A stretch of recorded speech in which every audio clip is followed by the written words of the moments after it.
I'm Harrison Graham, and you're watching the Chiefs Report by Chat Sports. And coming up on today's show, we got the latest Chiefs news and rumors. Some rumors emerging over the past couple of days around a few notable Chiefs players. So we'll go ahead and get you caught up on the latest here.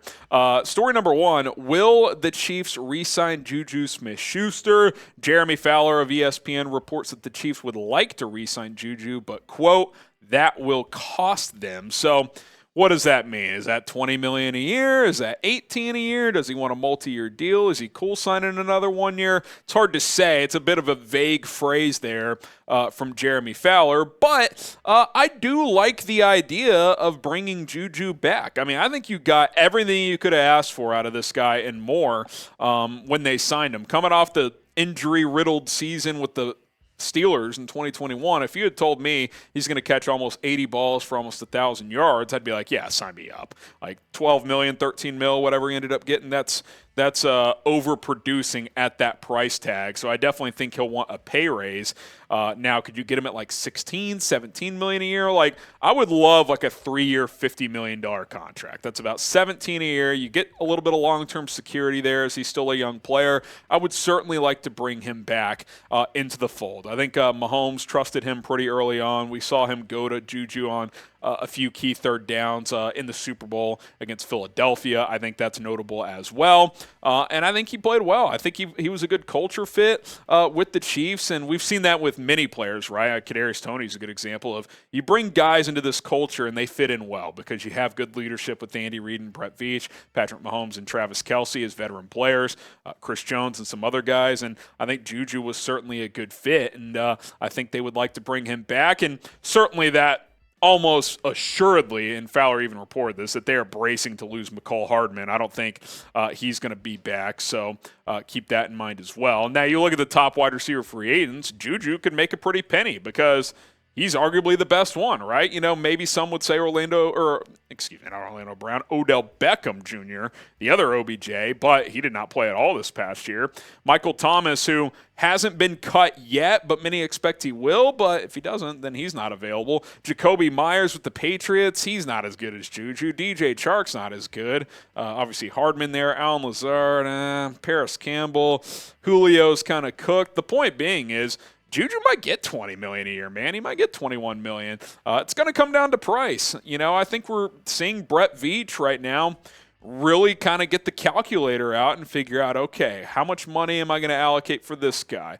I can't come up with a rework deal for Frank Clark. We're probably going to have to let him go. You know, Orlando Brown, we don't want to tag him for a $20 million cap hit. So, like all these things, you know, the Chiefs are going to be creative, and they're going to have to figure out where to spend their money in free agency and overall this offseason, and potentially with trades as well. So I'm excited to watch it all play out. I would like to see JuJu back. It's just a matter of time and seeing if that does get done. Now, fill in the blank for us. JuJu Smith-Schuster will play for the blank next season. You could say the Chiefs or the Cowboys or whoever. Let us know. Who do you guys think JuJu plays for in 2023? Let's go to Clyde Edwards-Helaire now, as I was a little surprised to read this, but Jeremy Fowler also reporting this, that some teams are interested in trading for the Chiefs' fourth year to be running back. Here's Fowler from ESPN. He says some teams have running back Clyde Edwards-Helaire on their radar as a potential trade option, though I don't believe Kansas City is actively shopping him. It could be more of a we will listen situation. Now, I have a lot of strong opinions on this, and we will get to that in a second. But first, I want to remind you guys to subscribe to the channel and turn on notifications. This is the time of year where really jumping on board makes sense because news is dropping all the time. Rumors are flowing all over the place with the offseason upon us here. So hit that subscribe button. Don't miss any coverage here on the Kansas City Chiefs Report. I will continue to bring you guys content every single day, sometimes multiple videos per day, if the news cycle deems so. So subscribe. Let's continue to grow this channel. And if you never want to miss a video or a live stream, make sure to turn on that notification bell. To me, getting back to Clyde and him having a trade market, this should be a no-brainer. And by this, I mean trading him should be a no-brainer if there's a trade out there. If you can get anything in return for Clyde Edwards-Helaire, Kansas City should be salivating and trading him away. And look, I don't want to dog on the guy. I get he's had some injuries, but let's be honest. For a first-round pick, he just has not lived up to the billing. I mean, I thought he had a solid rookie year before he got hurt late in the year. Well over 4 yards per carry. Might have had a close to 1,000 yards had he not gotten injured, but the next year, just the burst didn't look the same. He got hurt again. This year, he got hurt again. He was less involved with Isiah Pacheco's emergence, which that's really the key here, right? Is okay, I could get it if, like, you didn't have a clear answer at running back. Like, yeah, we'll keep Clyde for this year, then let him walk in free agency the next year. But you've got Isiah Pacheco. You can re-sign Jerick McKinnon for pretty cheap. So even if it's, like, for a 6th or 7th round pick, like, trade Clyde Edwards-Helaire, re-sign McKinnon, you're good to go. Maybe you draft it back in, like, the 5th or 6th round to be your 3rd running back next year. But I think that's a perfect plan at running back. Pacheco's RB1, McKinnon's RB2. You trade CEH for anything you can get because you're not going to re-sign him after this year. They're not going to exercise his 5th-year option for 24. And then you just kind of tell yourself, hey, man, we missed on that pick. It happens.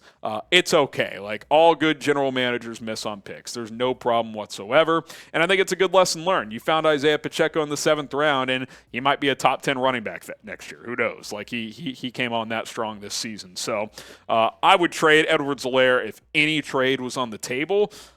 Maybe there is, maybe there isn't. Fowler says teams are interested. So if that's true, I think you got to pounce if you're Kansas City. Now, what would you do with Clyde Edwards-Helaire? Type T if you would trade him. Type K if you would keep him. I would move on from him if you can find it out there. Hell, I said I would even cut him to clear just a little bit of cap space, but if you can trade him, that seems like a no-brainer to me. T for trade or K for keep.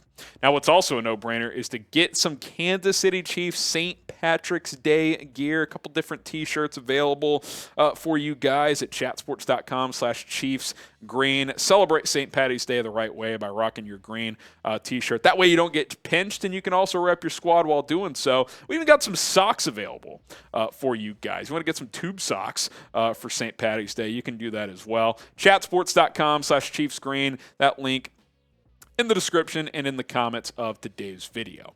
All right, one more rumor here. Could the Chiefs sign Leonard Floyd? A report from Monday, so depending on when you're watching this, maybe this has already happened, that the Rams might cut Floyd before NFL free agency begins next Monday.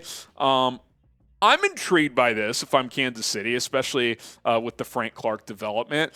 Floyd's last 3 years since he signed with the Rams, I mean, he's been damn good, right? Like 10.5 sacks in 2020, 9.5 in 21, 9 this past season. Like, that's pretty consistent production for Leonard Floyd. And, with his athleticism, he's been a guy that can play a little bit off ball and drop into coverage too on occasion as well. Now, to that point, he's pretty much only played in 3-4 schemes. Now, early on in his career in Chicago, Vic Fangio kind of runs some multiple, so occasionally they would run some 4-down linemen, but he's pretty much played mostly in 3-4s. So I think that's something to consider. We know that Steve Spagnuolo likes bigger defensive ends. Floyd's about 240, 245. Spags likes his guys 260 plus, but he's athletic enough. He's a damn good run stopper, and he improved his pass rushing skills with LA. So I'm intrigued by him depending on what his price tag is. I don't think there's any doubt about that, and especially coming off the heels of the Chiefs expecting to cut Frank Clark. Like, I think you're going to need to get another pass rusher in here, and, fair or not, Leonard Floyd might be a better overall player than Clark. Now, he's not the proven postseason player